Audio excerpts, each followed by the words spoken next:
कुणाल कामरा इन्होंने माफी मांगनी चाहिए। क्यों कुणाल कामरा माफी मांगे?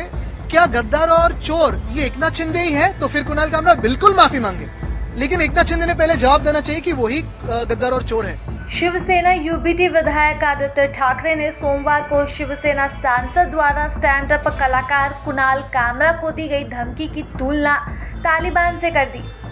बता दें कि मुंबई में एक शो के दौरान कुणाल कामरा टिप्पणी ने बड़े पैमाने पर विवाद खड़ा कर दिया है। आदित्य ठाकरे ने कहा कि कल मैंने कुणाल कामरा की वह क्लिप देखी। विरोध के बाद बर्बरता के बाद सवाल उठता है कि एकनाथ शिंदे के कार्यकर्ताओं ने कब तय किया कि वह देशद्रोही और चोर है, क्योंकि उसने किसी का भी नाम नहीं लिया। वह किसी के बारे में बात कर रहा होगा। उन्हें चोट क्यों लगी? क्या मुख्यमंत्री अपनी गुंडागर्दी बंद करेंगे? पूरा देश, पूरी दुनिया जानती है कि देशद्रोही और चोर कौन है। आदित्य ठाकरे ने कहा कि कई बार कुणाल कामरा ने हमारे बारे में, इतने लोगों के बारे में, मोदी साहब के बारे में भी बात की है, लेकिन किसी ने इस तरह की प्रतिक्रिया नहीं दी। ये बुलडोजर राज बिल्कुल ठीक है, लेकिन ऐसे ही कार्रवाई क्या कोरटकर पे करेंगे? क्या सोलापुरकर पे करेंगे? क्या वो कार्रवाई कोश्यारी जी पे करेंगे? और क्या ये एकनाथ शिंदे की जो चिंदी चोर है वो कोरटकर और सोलापुरकर पे चिल्लाएंगे ऐसे? अर्बन नक्सल की बात मुख्यमंत्री विधानसभा में कहते हैं, इसको कैसे देखते हैं आप? अरे चलो फिर, उनका अगर अर्बन नक्सल ये शब्द आया है तो इसका यही एक अर्थ बनता है कि अभी सरकार चलाना इनको मुमकिन नहीं है, क्योंकि जब जब अकार्यक्षम सरकार होती है, जब जब ये लोग कंफ्यूज हो जाते हैं, अंदरूनी झगड़ों में लग जाते हैं, तो फिर किसी को माओवादी, अर्बन नक्सल, ये सारी बातें उछल के लाते हैं। मुंबई के रास्तों को लेकर के एक मीटिंग होने वाली है, इसको कैसे आप लेकिन क्यों कुणाल कामरा माफी मांगे? क्या गद्दार और चोर ये एकनाथ शिंदे ही है? तो फिर कुणाल कामरा बिल्कुल माफी मांगे, लेकिन एकनाथ शिंदे ने पहले जवाब देना चाहिए कि वही गद्दार और चोर है। कुणाल कामरा इन्होंने माफी मांगनी चाहिए। वो जिस प्रकार से संविधान का फोटो दिखाकर ट्वीट कर रहे हैं, ये वही लाल संविधान है जो राहुल गांधी दिखाते हैं।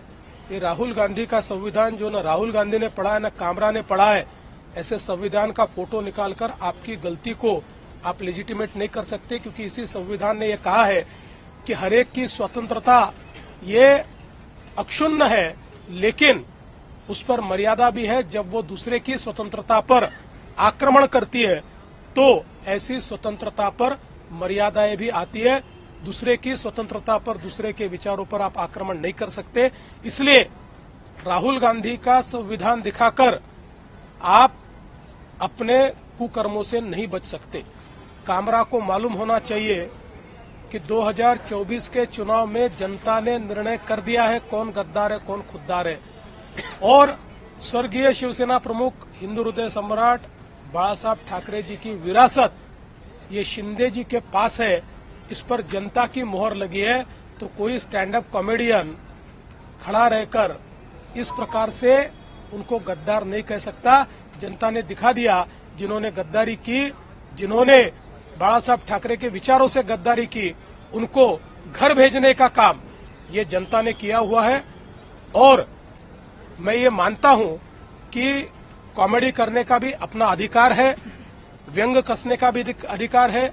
हमारे ऊपर भी चाहे जितना व्यंग कसिए, इसमें कोई किसी को दर्द नहीं है, लेकिन अगर जानबूझकर अपमानित करने का और इस प्रकार से इतने बड़े नेताओं को बदनाम करने का काम अगर कोई करेगा तो मुझे ऐसा लगता है कि उसको सहन नहीं किया जाएगा।